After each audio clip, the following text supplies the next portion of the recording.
everybody, welcome back to Plow and Pantry and Happy New Year. This is, at the time of filming, it is like 7:30 on New Year's morning. Welcome to the new year. Hey buddy, forgive any background noises you hear. My puppy's in here with me. This is where like our furnace is. There's a bunch of noises going on here. We are in my basement with my long-term food storage. And I just wanted to take a few minutes to talk to you about my pantry challenge for this year. Trying to keep an eye on the puppy, who's sniffing around and up to no good, usually. So I normally do a pantry challenge, but I normally do it in February. And I do that on purpose because January has a lot of sales, and I like to take advantage of sales. I have come to the point in my shopping where most of the groceries that I buy on sale, other than like fresh stuff, which I still try to get when it's on sale, but you can't get as much because it doesn't last as long.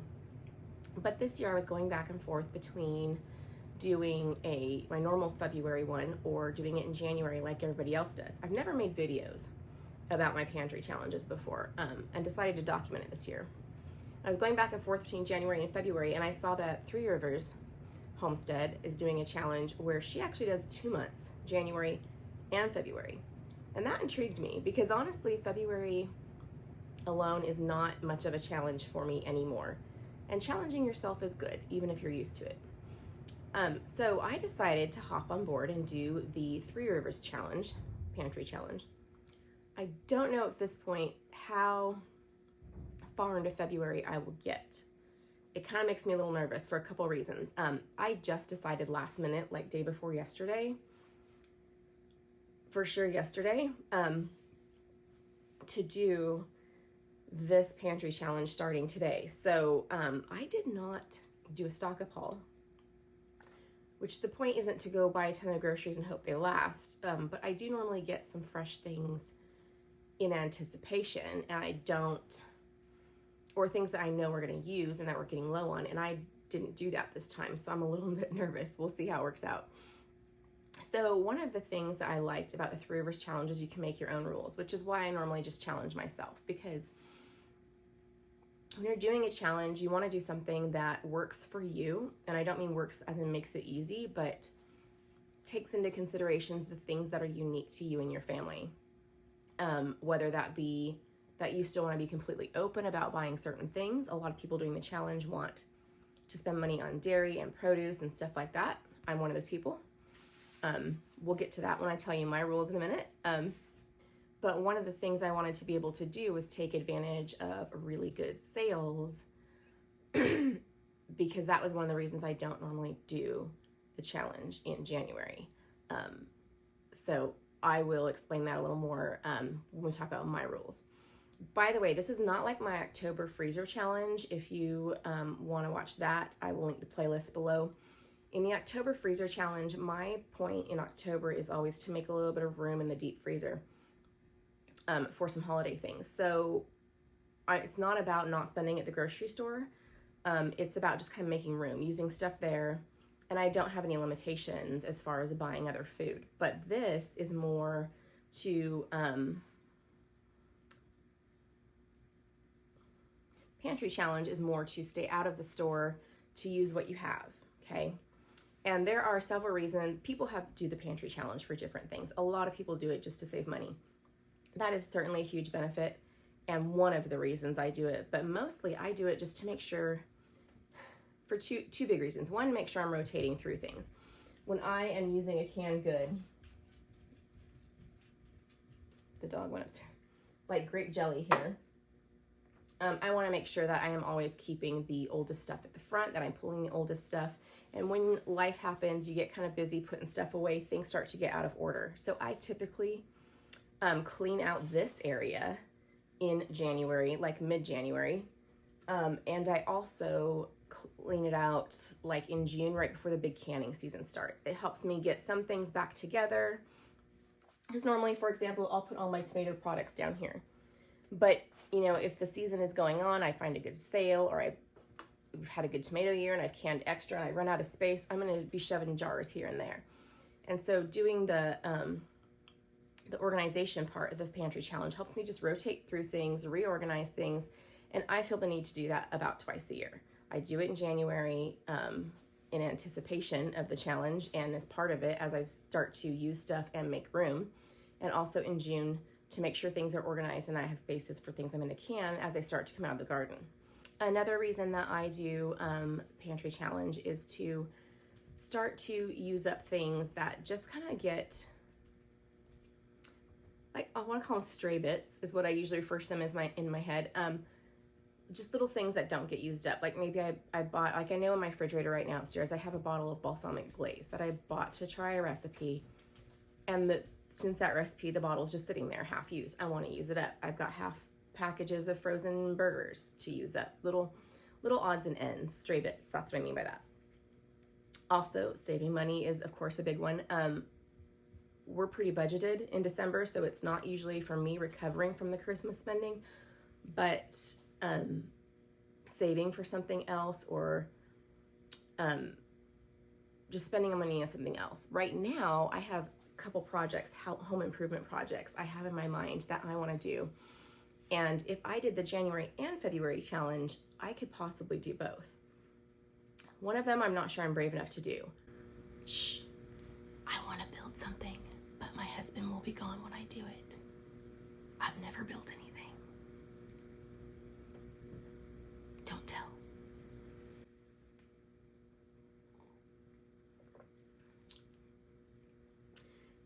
Not spending very much money on groceries would allow me to do a couple other things. Another thing doing a pantry challenge can help with is getting a realistic picture of how much you use of anything. And this one, I've been doing them long enough and storing food long enough that I'm pretty good at this part. But sometimes I will not notice that I really stocked up on something and I don't need to buy it even if it's on sale for a while. Or I maybe for some reason went through an ingredient faster. Maybe I made it for a crowd or something like that. And so it kind of helps you get a handle, or as your family changes over time, and your needs change over time, it helps you get a handle on what you have, what you need more of, what you could use less of, because you don't want to try to use up a ton of things all the time, okay? So here are my rules, because everyone has their own in this challenge. The purpose of the challenge is to serve you, what you need to know about what you're using and not using, what you need to use up, what you need to take advantage of. I'm not worried about going through all my stock like some people are because it's meant to be used, but I have gotten to the point where I buy things pretty much always on sale and never pay full price except for produce and dairy, and even then stock up as much as I can when it's on sale. But if I went through all of it and used it all and didn't buy anything that was on sale in the meantime, I would be starting back at square one, doing a little bit extra until it's stockpiled so that I can buy it on sale. That is a great way to save money, by the way, is if you are always buying something only when it's on sale, if you can get to that point, does that make sense? You know, like if I am buying, I've stockpiled enough canned tomatoes to always have them in here when I need them, and I see them on sale, so I buy a few more, then I always have them when I need them, but I'm always only buying them on sale. You get to the point where you stockpiled enough to use the sale cycle. I hope that makes sense. Anyways, so my rules. I will be spending some money. Some people stay completely out of the grocery store. I have kids. We prioritize fresh produce, in-season produce specifically. I'm pretty passionate about eating in season and the benefits of that. One of my daughters and I love salad. I want to be able to buy salad stuff. My husband tries to cut down on soda, and so he drinks more orange juice. That's expensive and it has to stay fresh, so we'll be buying orange juice.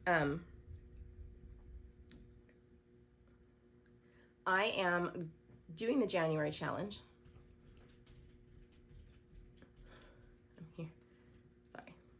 I'm doing the January challenge, and I am at this point not sure how far in February I will get. Right now I'm thinking I'm going to do all of February, but I would say that not having done 2 months before, I'm only 55% sure that I'm going to do all of February. We'll see as it goes, but hey, even if I don't get it all through, I will have saved money and rotated stock and done the benefits. I'll still get a lot of benefits.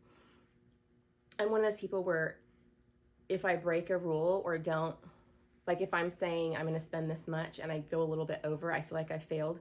But I have to remind myself that I've still saved a ton of money if I went a little bit over. I've still gone through stock. I've still gotten a better picture of where we're at right now in time with our food supply. It's not losing, it's still winning. So my rules, I wrote them down, I'm referring to them. So I'm giving myself $50 a week. Having not stocked up ahead of time, I'm really nervous about that. That's my normal amount. I do prorate that per day. Like January has 31 days. That is more than 4 weeks. So that comes out to like, I did the math, $221.43 for January. To stay in fresh produce, orange juice, and hopefully give a tiny bit extra if I come across a really, really good sale. That's my rule with restocking with sales. It has to be a really, really good one. It can't be my regular sale price. If I normally get sale price stock up is like $2 something for chicken and it's $2 something on sale, I'm not going to get more. If it's $1.99, I'm going to get some more. You know what I'm saying? And I'm letting go of any guilt about breaking that rule if I go over on my money. So fresh produce, orange juice, milk, really good sale. Things that are better than a normal sale. If there's a price I come across that I haven't seen in years, I'm going to stock up and let go of the budget. It's okay. Because that's just how I shop, and that's how I prevent myself from having to pay full price for things on the regular basis. I do have an Azure order coming this week. I haven't gotten the details yet, but I closed it the day before yesterday in December, and it's not all food anyways, and it's not huge. I've said that before. I don't do huge Azure orders because I can get some good deals other places, but so that has not come out. That won't be coming out of a January budget because I paid for it in December.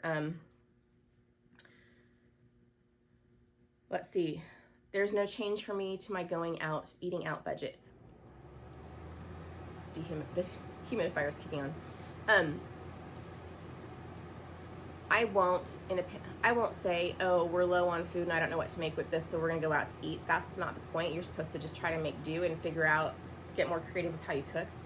But we do eat out on certain days for certain reasons, and I'm not going to change that, and it's a completely different budget. My grocery budget is different than my eating out budget. We eat out Sundays after church with the grandparents, and that's family time where the kids get to build relationships with their grandparents, and my husband and I get to stay in touch with our parents, and that's going to stay the same. Wednesday nights, the kids are at youth group. My husband and I frequently go on a date. It's not like a fancy date. Sometimes we stay home and eat leftovers or grab a pizza or something.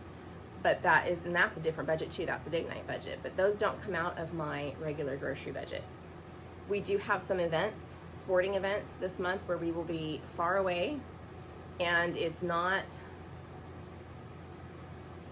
really feasible in the busyness of our lives to bring food with us there. We could bring, like one meal, but it's like a multiple meal type. We're gone for a long time far away, and so we'll probably eat out those times. So those are my rules. $50 a week, prorated for the extra days. Super duper sale, but it has to be super duper. I can best it. I didn't stock up, so I'm really worried about that $50 a week, but we'll see how it goes. Here's a twist though. I decided to not tell my family that we're doing pantry challenge. I kind of just want to see how long I can go business as usual with my parameters and them not notice that anything is different. We'll see. I'm not going to keep it a secret from them the whole 2 months. I don't think I can, but I'm going to try. We'll see how long it takes for me to be like, no, I'm just not buying stuff right now because we're only eating out of the pantry. We'll see. We'll see. Okay. Here's what I will do. I will give updates here on Mondays. I will try to film what we eat during the week. The first week's always the easiest because you're the most stocked the first week. I know this morning we're having cinnamon rolls for breakfast. My youngest daughter and I did a sugar-free 2023, and it's over now. And I've been craving cinnamon rolls for like 6 weeks, and so I made the dough yesterday, and as soon as I'm done here, I'm gonna go make cinnamon rolls for breakfast. I'm excited about that. Okay. So I will try to update you on Monday. I will try to get footage of what we've eaten, especially if I create something new with what we have. I will try to also update you on Mondays on what I spent. Did I stay my $50 or not? What did I actually buy? That kind of thing. Here's my process though for doing pantry challenges. I kind of, after several years of doing it, I have like a little kind of system. I want to say it's kind of like like center out to the periphery system. I start in my refrigerator. I do a deep clean of the refrigerator. I find it easier to start having just gone through it and knowing what's in there. It's all clean and nice. It's not overpacked because that way I can see very clearly just like a few things. Keep my focus on just a few things. And it's easier for me to make plans with less things there. With the refrigerator, I also do whatever produce is on the kitchen counters. The refrigerator, I start there partly because that's what's going to go bad the fastest. Lettuce is going to go bad faster than grape jelly. You know what I'm saying?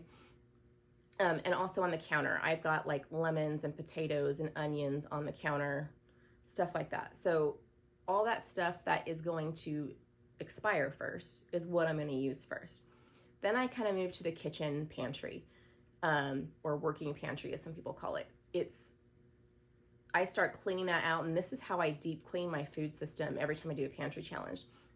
As I get to an area, I pull that stuff all the way out. Like I will pull out one shelf at a time on my pantry, organize it, look for expired foods, look for things that are expiring soon. Every January when I clean out this storage, I pull out and set aside on this table that you're sitting on stuff that will expire before March 31st, like in the first quarter. And I take that upstairs and I prioritize using stuff that's going to expire. Or I will look at it and say, you know what, I bought this for this, I'm not actually going to use it, and I will take it to one of our blessing boxes downtown. So starting with the fridge and the counters, I deep clean each section as I move to it. So then I do the inside pantry. Then I move to the deep freezers and here in the basement long-term storage pantry. I don't actually deep clean this area until I get to this area. And the freezers in this area are kind of at the same time.